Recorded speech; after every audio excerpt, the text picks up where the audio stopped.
Quedarse dormido en el colectivo ya no sería un problema, ya que el ingenio de paraguayos permitió la creación de una aplicación que te permite descansar y cerrar los ojos en el bus, ya que la herramienta te avisa cuando llegaste a la parada. ¿Alguna vez se quedó dormida en el colectivo? Sí, siempre. ¿Qué fue en la peor de las ocasiones? ¿Qué tan lejos tuviste que bajarte?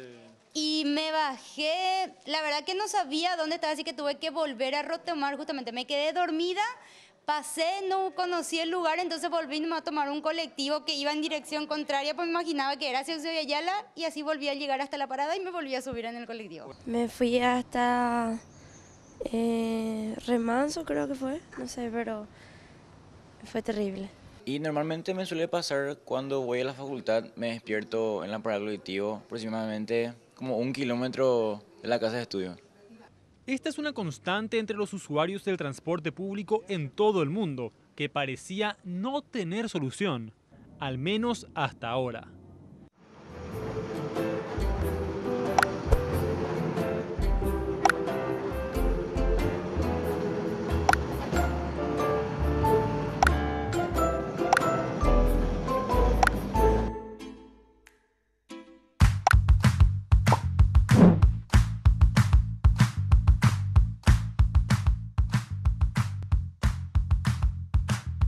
Se abre la aplicación y ya directamente te muestra tu ubicación, tu GPS tiene que estar activado, en este caso sí tenemos activado, y acá lo que marcamos es, en el caso que vamos a hacer un recorrido, a qué punto queremos llegar. Por ejemplo, General Santos y Mariscal López.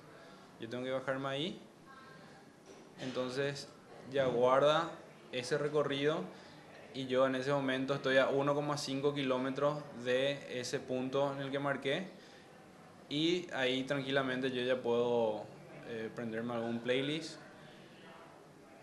conectarme a auriculares y quedarme dormido porque la aplicación va a emitir una alerta, una notificación que me va a avisar que estoy llegando a destino.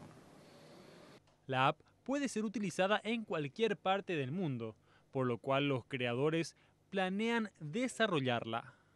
Ahora mismo solo está en español, pero pretendemos hacerlo más escalable, lanzar la versión en inglés para determinados países y funciona de igual forma en cualquier parte del mundo.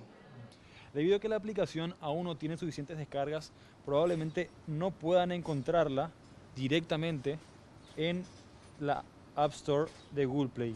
Entonces lo que deben hacer es ingresar a su navegador y escribir www.descargawakeup.com. Ahí le va a tirar la página y posteriormente van a Google Play y ahí es donde les tira la dirección de la App Store y directamente pueden descargar la aplicación. Mauricio Durán, Red Guaraní.